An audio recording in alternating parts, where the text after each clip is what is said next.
Critics of President Trump say that his surprise 90-day pause on tariffs revealed a sensitivity to market reactions, potentially weakening the U.S. position in future trade talks. While markets rallied, leaders like France's Eric Lombard and Germany's Friedrich Merz criticized the volatility and urged stronger European cohesion. The EU suspended its planned retaliation, while countries like Vietnam and South Africa rushed to the table to engage diplomatically. Amidst much remaining uncertainty, some do see the pause as a strategic recalibration. Uncertainty remains about whether Trump will escalate again. With us to provide some clarity is co-host of the Drilldown with Peter Schweizer, Eric Eggers. Eric, your take on the pause. I know that MSNBC and the folks over at CNN are rushing to say this is an absolute, this is a slam dunk piece of evidence that Trump has no idea what he's doing. That's what they say. Sure. Well, I would say, Chanel, that CNN and MSNBC are certainly experts in market collapses because that's what happened to their audience over the last 5 years. So they're very familiar with the idea of recessions and significant and volatile drops.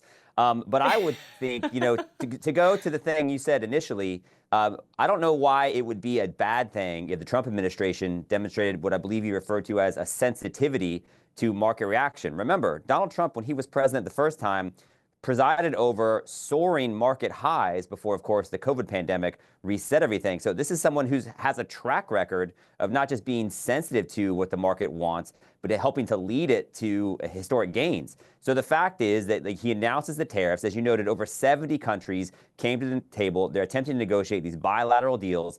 As it relates to the EU, you're talking about a 27-member union bloc that can't just operate on a dime the way that the Trump administration can. So, of course, it's going to take some time. I think the fact that he levied the tariffs initially demonstrated that he was very real about his desire to do so.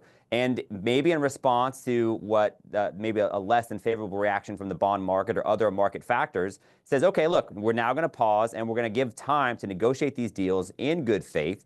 And I think the fact that the market responded positively to it recently shows you it was a wise strategy. At the end of the day, we're talking about a full fundamental recalibration of the power dynamic between the United States and the rest of the global economy. It's going to be messy. There's going to be hurt feelings, and it's going to take time. And so I think, whatever the process looks like to get there, I do believe the Trump administration is confident we will get there.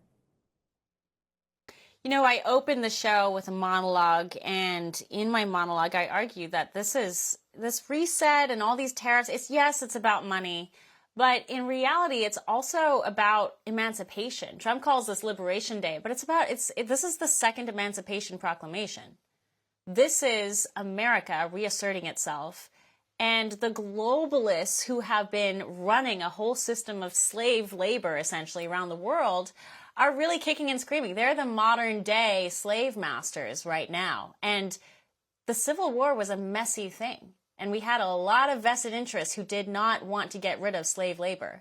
And that's another angle of this conversation that I think is missed purposely.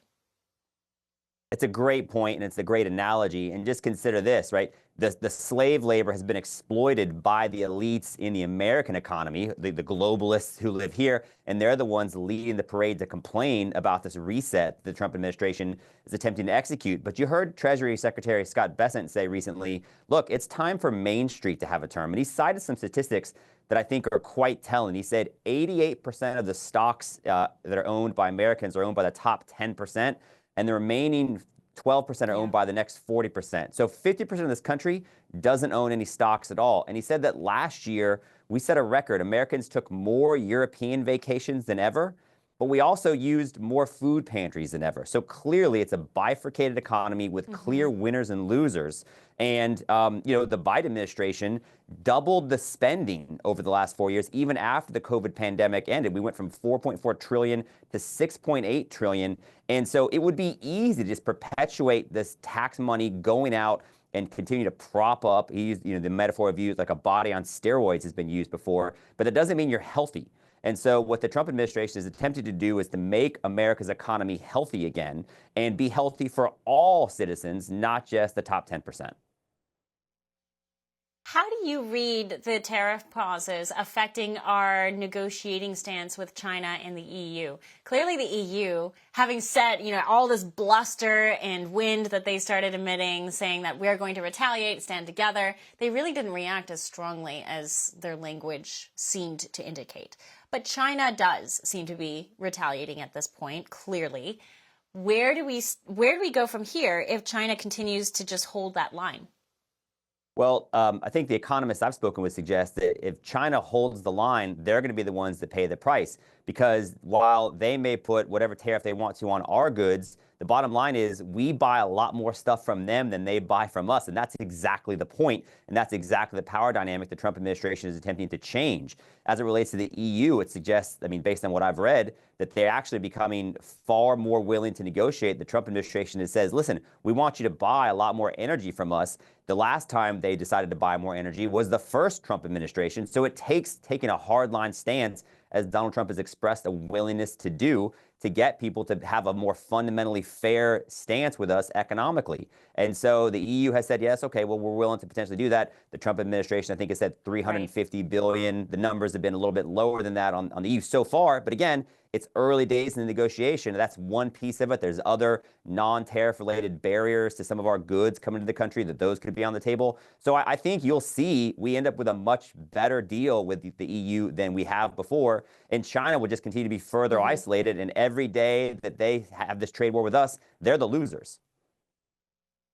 I viewed, and you mentioned this earlier, and I forgot to respond to it, but you mentioned, making the players come to the table in good faith. And that's part of what this pause seems to be about.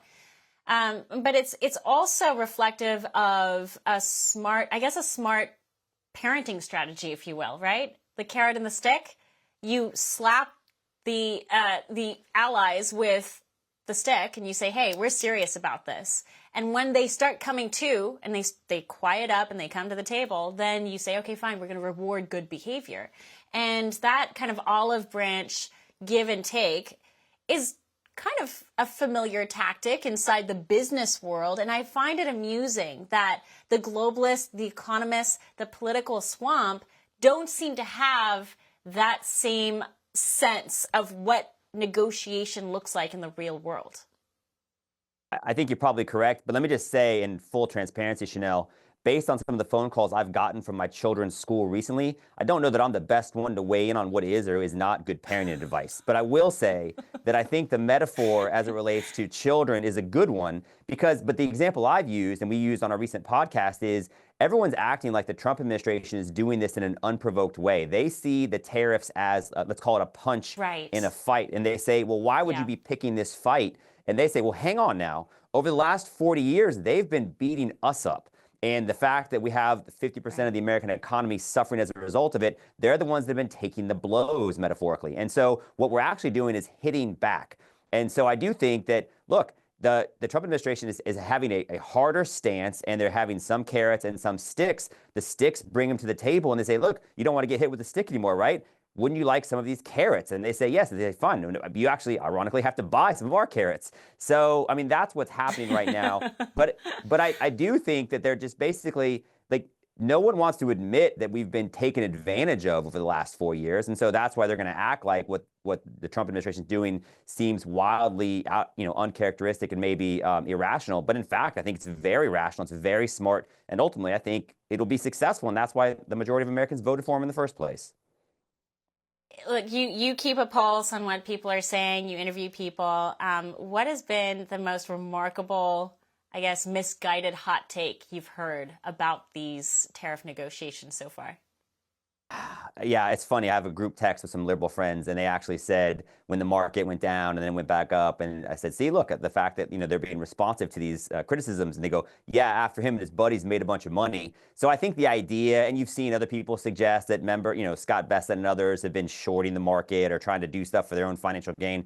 I don't believe that's true. I think that's one thing. Joe Biden made a lot of money because of his political service. Donald Trump made money before his political service. And I think he legitimately is in it for the interest of the American people. And the fact that the policies that they're undertaking, I think, are evidence of that. Again, it would have been easy to perpetuate the status quo, which saw the market continue to climb to historic highs and just continue to pump our money into the economy. But they're actually doing the opposite. They're saying, no, we're going to quit spending money in places the American people don't agree with. We're going to cut jobs. Those are politically challenging things to do. Those are unpopular things to do, but they're willing to do it because they're the right thing to do. And so I think I look at tariffs as exactly that. I don't believe there's any aspect of self-interest on the table here. You could not say that, in my opinion, based on the Biden administration, but I do believe you can say it now. Yeah, I think that's the right take. Recently, I think it was in your last episode of the Drilldown with Peter Schweizer, you guys were talking about the national security discussion about tariffs that very few people are having. And I think that we have such short-term memory, the public does, but trade and national security was front and center during COVID. I think in the example you guys brought up in the podcast, you were talking about the example of masks. When China decided to withhold medical masks based on our disagreements at the time, this was highlighting front and center that trade is intricately connected to national security. So when you have so much reliance on one particular country, that creates a lot of leverage for them, whether they're friends or foes. Yeah, and I don't think anybody at this point is considering China to be a friend. And so you're exactly right. During COVID, we learned the hard way that we're overly reliant on other countries, China specifically, who remain our greatest geopolitical rival. And so if things do escalate, now, obviously, no one wants to see that happen, but if we do end up in a more hostile or an antagonistic posture towards them, or they to us, do we really want to be relying on them for masks, for medicine, for a number of other things that just make our economy go?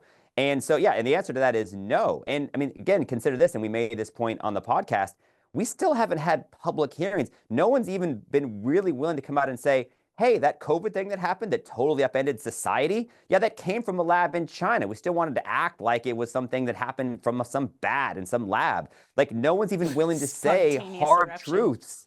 Yeah, exactly. No one's willing to say hard truths about it. And that's because of the power dynamic. And that's another thing that I think Trump's trying to change. I will correct you on one thing. You said that very few people will see China as a friend. I think Hunter Biden's bank account would strongly disagree with you, but we will have to leave it at that. Eric Eggers, a pleasure to have you on as always.